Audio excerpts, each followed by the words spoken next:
නමෝ තස්ස භගවතෝ අරහතෝ සම්මා සම්බුද්දස්ස උට්ටාන විරියාදිගතේහි බහාබල පරිචිතේහි සේදාවක්කිත්තේහි ධම්මිකේහි ධම්මලද්දේහි භෝගේහි. ශ්‍රද්ධාවන්ත පින්වත්නි, අද මාගේ මාතෘකාව වන්නේ තවත් වැදගත් මාතෘකාවක් ප්‍රකාශ කිරීමටයි. එම මාතෘකාව නම් අසරණ ජනතාව ගැන, දුක්ඛිත ජනතාව ගැන කතා කිරීමටයි. එම ජන කොටස නම් වර්තමානයේ ප්‍රාදේශීය සභාවල වැඩ කරන කුණු ට්‍රැක්ටර් අදින ජනතාව පිළිබඳ සාකච්ඡා කිරීමටයි. බුදුරජාණන් වහන්සේ ධර්මාන කාලේ නැත්තම් ජීවත් වෙන කාලේ මෙබඳු කතා අනන්තවත් අපි අහලා තියෙනවා. අනුන්ගේ වසුරු අදමින් ජීවත් වුණු සුනීත වැනි අසරණ ළමයි ගැන අපි අහලා තියෙනවා. සුනීත බොහොම අසරණ ළමෙක්.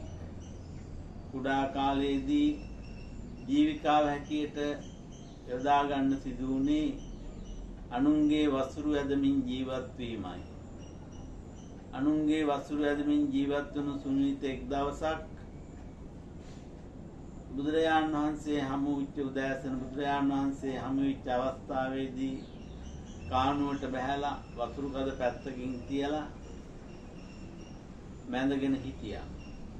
බුදුරජාණන් වහන්සේගේ මහා කරුණාවට මෙම සුනීත අසූ බව අපි දන්නා කාරණයක්.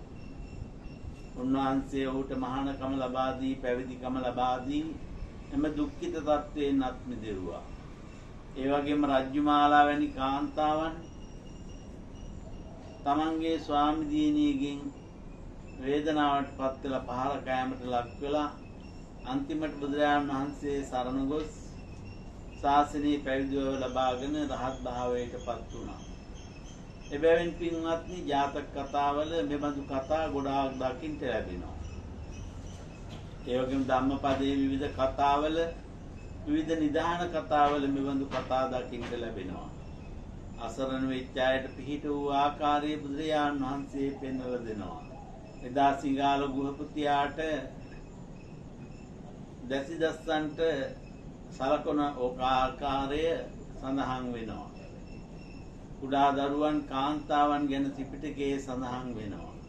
තේර ගාථාවල, තේරී ගාථාවල සහනයට පත්වෙච්ච කාන්තාවන් මිනිසුන් ගැන සඳහන් වෙනවා. එබැවින් අන් අයගෙන් සරණයට පිහිටක් නොලැබූ ආකාරය බුද්ධ චරිතය තුළින් පැහැදිලි වෙනවා. බුදුන් වහන්සේගේ චරිතය තුළින් තමන් වහන්සේ බෙබදු අයට දහස් ගණන් පිහිට වූ ආකාරය සඳහන් වෙනවා. උදේ පාන්දර මෙතරම් දියුණු ලෝකයක අනුන්ගේ වසුරු අදමින්, අනුන්ගේ කැතපුණු අතගාමින් ජීවත් වෙන ජනතාව ගොඩාක් දකින්න ලැබෙනවා. අපිට උදේ පාන්දර ගමන් කරනකොට මෙවඳු කුණු ට්‍රැක්ටර් නගරවල, වීතිවල දකින්න ලැබෙනවා. කවුරුවත් ඔවුන් ගැන කතා කරන්නේ නැත. මානව හිමිකම් ගැන කතා කරන වර්තමාන සමාජයේ මෙම අසරණ ජනතාව ගැන කවුරුවත් කතා කරන්නේ නැහැ. තමන්ගේ දරුවාට පොත්පත් ලබා ගැනීමට, කුසල ආහාරක් ලබා දීමට ඒ අය දරන උත්සාහය, කාන්තාවන් දරන උත්සාහය කොතරම්ද? මෙතරම් දියුණු සමාජයක එබඳු තත්ත්වයක් උදා වෙලා තියෙනවා. විස බීජ වලින් ගහන පරිසරයකයි ඔවුන් ජීවත් වෙන්නේ. සුළු වැටුපටයි මෙබඳු රැක්කාවක් කරන්නේ. අවුව ඇස්ස නොබලා වැඩ කටයුතු කරනවා. තමන්ගේ දරුවන් වෙනුවෙන් පොත්පත් ලබා දීමට, ආහාරක් ලබා දීමට වැඩ කටයුතු කරනු ලබනවා. වෙනත් රටවල ප්‍රමාණිකූලව මේ කුණු ට්‍රැක්ටර් අදින ආකාරය දකින්න ලැබෙනවා. විවිධ යන්ත්‍ර සූත්‍ර යොදා ගනිමින් එම කුණු අරන් දාන බවක් පේනවා. අපේ රටේ අතේ පයේ ගෑවිලා තමන්ගේ ශරීරය පුරාම අනුන්ගේ වසුරු, අනුන්ගේ කුණු ගාගෙන වැඩ කරන ජනතාවක් දකින්න ලැබෙනවා. ඔවුන්ට ශ්‍රමයට අදාළ වැටුපක් ලැබෙනවද? අපි නම් AC කාමරවල AC වාහනවල ජීවත් වෙනවා. AC වාහනවල AC කාමරවල ජීවත් වෙන අපිට මේ අසරණ ජනතාව ගැන පේන්නේ නැහැ. පාලකයින්ට පේන්නේ නැහැ.